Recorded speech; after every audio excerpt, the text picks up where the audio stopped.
Friends, उम्मीद करता हूँ आप लोगों के एग्जाम्स हाफ ईयरली एग्जाम्स अच्छे से जा रहे होंगे। कुछ लोगों के हो सकता है अभी शुरू होने वाले हों और कुछ लोगों के हो सकता है खत्म भी हो गए हों। तो इस वीडियो में मैं आपको बताने वाला हूँ how to use your school exam preparation जो कि आपने अभी तक की है to your advantage in exams like talent X, ANTHE, BBET and other similar examinations. तो इस वीडियो में इसी के बारे में बात करेंगे। सबसे पहले एक इंपॉर्टेंट चीज़ आप समझ लीजिए कि आपने हाफ एग्जाम दे दिए हैं या देने जा रहे हैं, तो you have already gone through basics and level one questions in details. आपने जो प्रैक्टिस की है, सारी थ्योरी पढ़ी है हाफ ईयरली एग्जाम के लिए और लेवल वन के क्वेश्चंस भी कर लिए हैं जो कि आपकी स्कूल टेक्स्ट बुक के होते हैं। इस नॉलेज और प्रैक्टिस को आपको कंपटीशन लेवल क्वेश्चंस के लिए यूज करना है। कैसे यूज कर सकते हैं? आपको टारगेटेड रिसोर्सेज यूज करने हैं। टारगेटेड रिसोर्सेज से मेरा क्या मतलब है? टारगेटेड रिसोर्सेज से मेरा मतलब है जो भी एग्जाम देने जा रहे हैं, सपोज टैलेंट टेक्स देने जा रहे हैं, एंथे देने जा रहे हैं या बिग बैंग एज टेस्ट देने जा रहे हैं, उसके previous year questions paper of particular exam. ठीक है। And previous year paper of similar exams of other coachings, इसके तो करो ही करो, और जो अदर कोचिंग है उनके भी सिमिलर एग्जाम के पेपर अगर आपके पास टाइम है तो जरूर करो, क्योंकि ये वाले पेपर तो रिपीट होने नहीं वाले, ये वाले पेपर भी रिपीट नहीं होने वाले। तो आपको प्रैक्टिस करनी है, टारगेटेड प्रैक्टिस करनी है। कोचिंग्स का माइंडसेट वही रहता है। अगर कोई भी कोचिंग 10th क्लास के लिए सपोज अपना पेपर डिजाइन कर रही है, तो उसका माइंडसेट वही रहता है कि मुझे इतने बेसिक क्वेश्चन पूछने, इतने मिडिल लेवल के पूछने, मीडियम लेवल के और इतने हाई लेवल के पूछने, जिससे कि मैं स्टूडेंट्स का जो प्रेजेंट स्टेटस है, प्रेजेंट प्रिपरेशन है, उसके बारे में आइडिया लगा पाऊं। तो ये वाले क्वेश्चन पेपर भी आपको बहुत हेल्प करेंगे। और एक अच्छी बात मैं आपको ये बताना चाहता हूं, इस तरह का मटेरियल दीक्षा एजुटेक की ऐप पे आपको सफिशिएंट में अवेलेबल हो जाएगा। अदर कोचिंग के पेपर आपको फ्री मिलेंगे। कुछ कंटेंट आपको ऐसा है, एक दो कंटेंट में आपको थोड़ा सा कंट्रीब्यूशन देना पड़ेगा। ऑफ कोर्स हमको भी ऐप मैनेज करने के लिए फाइनेंसेस मैनेज करने होते हैं, but most of the paper आपको फ्री ऑफ कॉस्ट हमारे फ्री सेक्शन में मिलेंगे। ऐप का लिंक डिस्क्रिप्शन में दिया हुआ है, आप वहां से ले सकते हो, या आपको जहां से भी मिल रहा है आप वहां से ले सकते हो। हमारा ऐप बनाने का मतलब यही था कि आपको इस तरह के रिसोर्सेज जो है एक सिंगल प्लेस पे अवेलेबल हो जाए। ठीक है। और फिर आपने क्या करना है, सबसे बड़ी चीज जो स्टूडेंट नहीं करते हैं, सपोज आपने टैलेंट एक्स के लिए रजिस्टर किया, लेकिन जो डेटा बताता है ना, केवल 40% स्टूडेंट ही, 35 से 40% स्टूडेंट ही, जो टैलेंट एक्स में अगर आप देखेंगे उसने स्टूडेंट डैशबोर्ड में आपको मॉक टेस्ट दिया हुआ है, तो 35 से 40% स्टूडेंट ही उस मॉक टेस्ट का यूज करता है। क्यों नहीं कर रहे हो भाई? आप एक सिमिलर एग्जाम के लिए आपको मॉक टेस्ट दिया हुआ है, उसको कीजिए। आपने तो इसको करने के लिए फीस भी दी है। ठीक है, वो मॉक टेस्ट आप जरूर कीजिए। और क्या कीजिए, बहुत सारी कोचिंग्स ऐसी हैं जो कि फ्री एग्जाम का, ऑनलाइन एग्जाम का रजिस्ट्रेशन प्रोवाइड कर रही हैं विद नो रजिस्ट्रेशन फी। मतलब आपको रजिस्ट्रेशन फीस देनी नहीं है, बस उनका एंट्रेंस एग्जाम में अपियर हो जाओ। भले ही आपको उस कोचिंग में एडमिशन नहीं लेना, लेकिन उसका एग्जाम दे दो।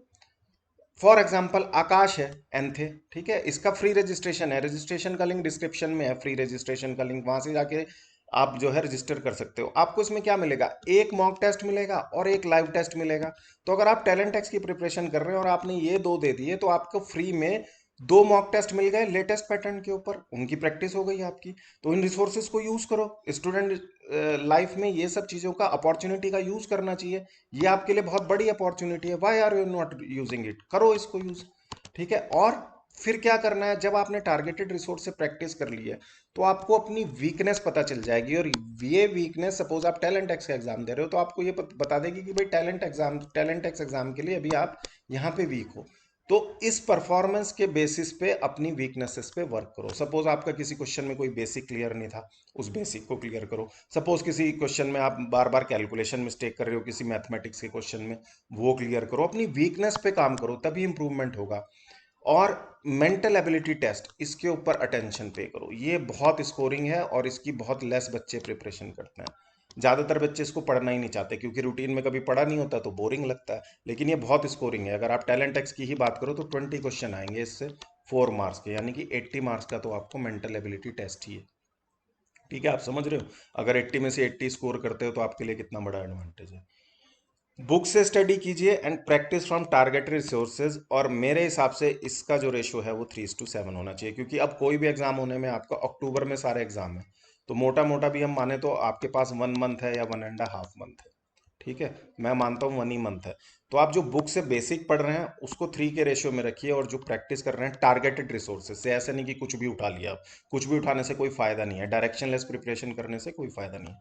3:7 के रेशियो में करिए, यानी कि अगर आप दिन के 7 घंटे इसको दे रहे हैं टारगेटेड रिसोर्सेज को, तो 3 घंटे बेसिक्स को दीजिए, और उसी रेशो में आप डिवाइड कर सकते हैं। या अगर आपको लग रहा है कि मेरी प्रिपरेशन बहुत अच्छी है, तो आप केवल प्रैक्टिस ही प्रैक्टिस करिए। या आपको लग रहा है कि नहीं, अभी मुझे बेसिक पे भी काम करना है, तो इसको 5:5 कर लीजिए। उस तरह की रेशो में मैनिपुलेशन कर लीजिए, लेकिन टारगेटेड रिसोर्सेज से प्रैक्टिस बहुत ज़रूरी है, तभी आपका एग्जाम का टेम्परामेंट बन पाएगा।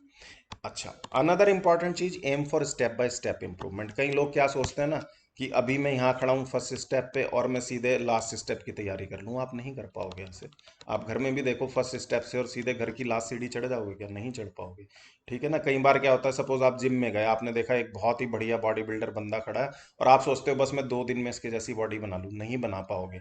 सेम चीज यहाँ एग्जाम में है। अगर आप सोचोगे कि भाई मैं ऐसे जो है आज पढूं और 2 दिन पढूं और मेरी रैंक 1 आ जाए, कुछ मेरे को क्वेश्चन भी आते हैं ऐसे कमेंट में कि मैं एक हफ्ते में रैंक 1 ला सकता हूँ क्या? नहीं ला सकते। कैसे ले आओगे? अगर आप एक हफ्ते में रैंक 1 ले आओगे, तो जो बंदा 1 साल से तैयारी कर रहा है, उसकी तैयारी तो वेस्ट है। उसका तैयारी करने का क्या फायदा हुआ? एक एक घंटे में, 1-2 दिन में, 1 महीने में आप रैंक 1 नहीं ला सकते। तो स्टेप बाय स्टेप इंप्रूवमेंट देखो। आज आप जहां खड़े हो, कल आप उससे बेटर होने चाहिए, परसों उससे और बेटर होने चाहिए, अगले दिन उससे और बेटर होने चाहिए। एग्जाम का तरीका, अपनी इंप्रूवमेंट का तरीका ये रखोगे, तो जीवन में हमेशा सक्सेस मिलेगी। Work on your doubt then and there. Doubt आया वहीं पे उसको क्लियर करो। इंटरनेट रिसोर्सेज पे जाओ, बुक्स में जाओ, कहीं पर भी जाओ, लेकिन उस डाउट को देन एंड देयर क्लियर करो, और रीप्रैक्टिस करो। उस डाउट के ऊपर कुछ क्वेश्चन प्रैक्टिस करो, उस क्वेश्चन को लिख लो, हाँ इस क्वेश्चन में मैं फंसा था।